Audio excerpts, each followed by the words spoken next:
Good morning, class. This is just a quick overview of the POGIL-Nuclear chemistry activity that you should be working on, 2.16. This video will be kind of an accompanying tutorial for this specific assignment.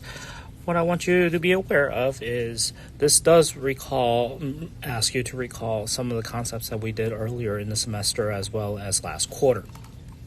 So, to start, you do need to remember that we're talking about an atom's nuclei, and that specific case involves number of protons and neutrons. The first part is A. A is the mass number. The mass number is always the number of protons plus the number of neutrons together. So that is because each of the protons and neutrons carry significant enough mass that we count them as individual mass numbers together. And Z is the atomic number, which is the number of protons.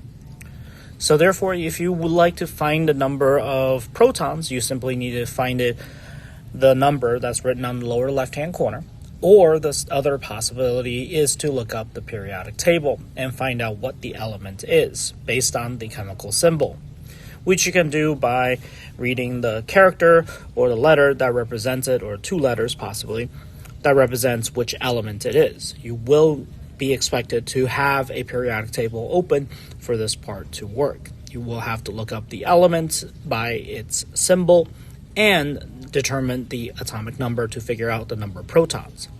The number of neutrons, on the other hand, is determined by the mass number subtracting by the atomic number.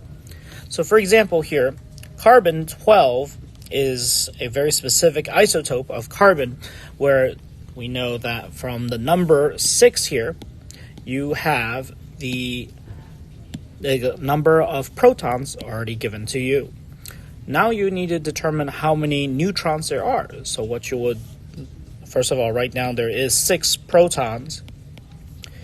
And how many neutrons are there? Well, neutrons you have to find out by subtracting the A number, 12, minus 6. That gives you also 6. So there is also 6 neutrons. Same procedure goes through for the rest of the other ones, so hopefully you realize that all of these have the same number of protons, but they have different number of neutrons. That part I'm going to leave and let you do by yourself. You should be able to do that part. So what is the same number of protons? That's going to be the case if they are the same elements. That's because they are. The number of protons always determine the number or the element type. And what is different is the number of neutrons. All right. So what does the subscript 6 represent? It represents the atomic number, or the number of protons.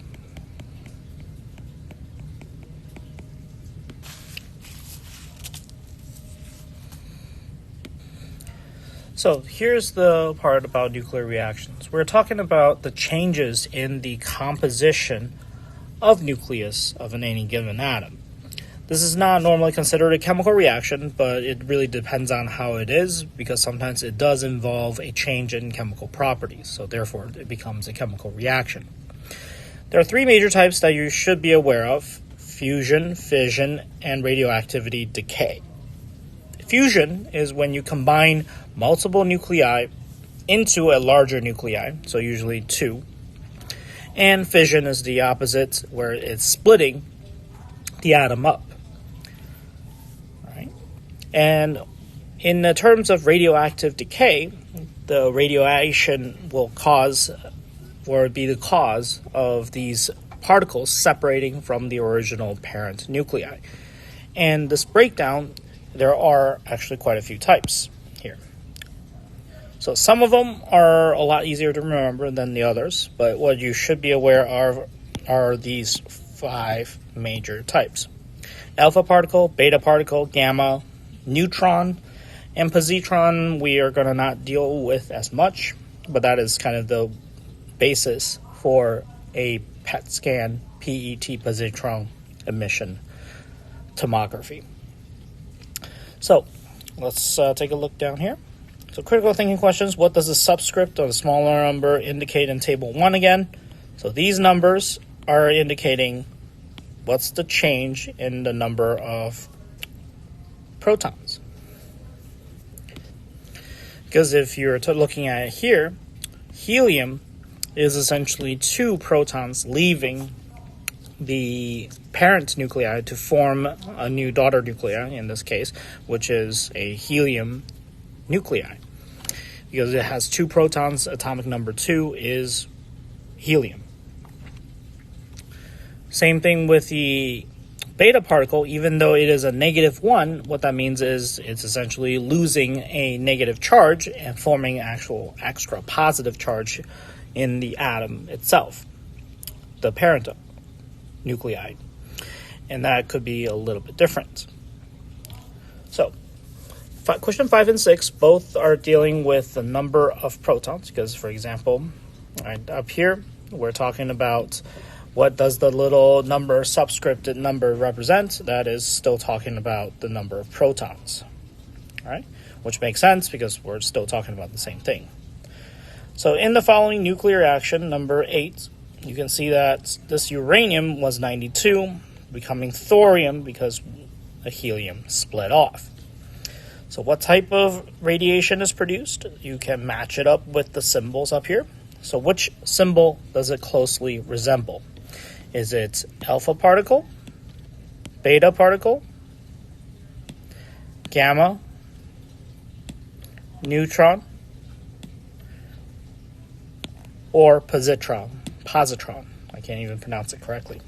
So which one is it for this question number 8 right here? What is going on here? So you should be able to tell that it is alpha decay in this case. It is an alpha decay. How does the number of protons and reactants compare in total number of protons in the products? Hopefully you should be able to see that 90 and 2 added together equals 92.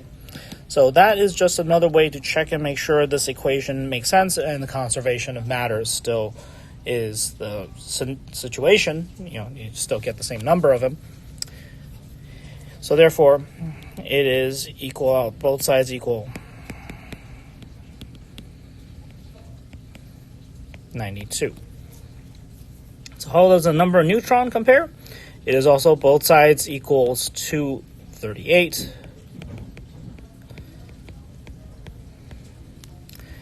And the mass number compare, oh, my bad. It's not 238, it's actually 116. I apologize.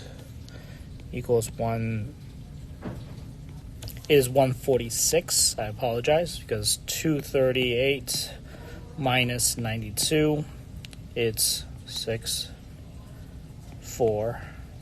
3 minus 9 is 6, so therefore 4, and then 146. Same with the mass number here. Both sides are 238, which checks out for both. So how would each side of the equation change if it was a gamma radiation? Well, there is going to be no changes due to the fact that there is no change of protons at all for this part. So hopefully this helps at the beginning.